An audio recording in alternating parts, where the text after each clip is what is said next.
पुन्हा वेगळी कलाटणी द्यायची आणि तो गुन्हा लपवायचा, म्हणून त्यांनी हे असं वक्तव्य केलेलं आहे.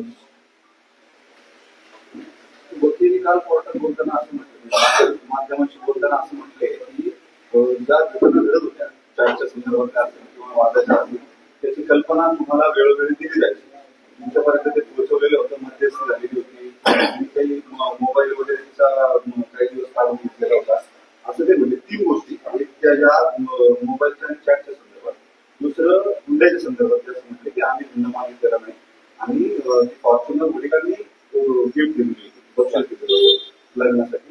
आणि तिसरा मुद्दा जो आहे 51 तोळे सोनं, ते सगळ्या कुटुंबाचं त्यांनी घाण टाकलेलं, त्यांनी तुमच्याकडे कधी पैसे मागितलेले नाही.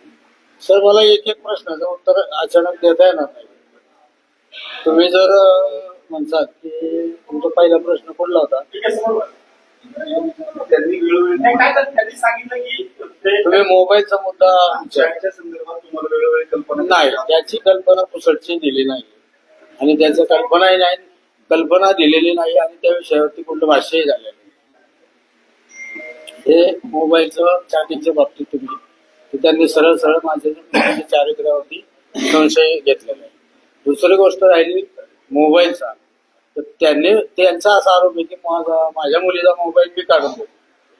जर मला मोबाईल काढून घ्यायचा असता, माझ्या मुलीला तर मी मोबाईल ऑलरेडी दिलेलाच आहे, पण माझ्या त्या आरोपीला सुद्धा मी मोबाईल 1.5 लाख रुपये 1,52,000चा मोबाईल तो मी आता 2-3 महिन्यापूर्वी घेऊन दिलेला आहे.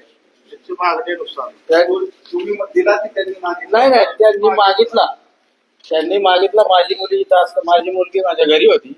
घरी असताना वाकडच्या क्रोमोमध्ये ते आले. वाकडच्या क्रोमोमध्ये माझ्या मुलीला इथं बोलून घेतलं आणि तिला तिथं काहीतरी त्यांचं झालं की मला मोबाईल तुझ्या पप्पाकडून घेऊन दे. मुलीने मलाही फोन केलेला आहे त्यावेळेला, त्याचे रेकॉर्ड आहेत. मुलीचा फोन त्यांनी काढावं आणि ते सिद्ध होईल. फोन केलेला आहे, ज्या त्या वेळेला गेलेलो आहे आणि त्यावेळेला त्यातला मी मोबाईल दिला. त्यांच्या मागणीनुसार मी मोबाईल दिला. त्या मोबाईलची ही रिसिप्ट, क्रोमा शोरूमची रिसिप्ट तुम्हाला झूम करून बघायचं असेल तर बघा. त्याची तारीख आहे मला वाटतं 18/9/2024 मी त्यांना मोबाईल त्यांच्या मागणीनुसार दिलेला आहे आणि त्याचे जे EMI मी आजही हप्ते भरतो, त्याचे EMI भरतोय. ते बँकेच्या स्टेटमेंट वरती तुमच्याही लक्षात येईल आणि वकील साहेबांनी त्याचं स्टेटमेंट काढून घ्या. होता तो म्हणजे पुण्यासाठी छळ केला नाही.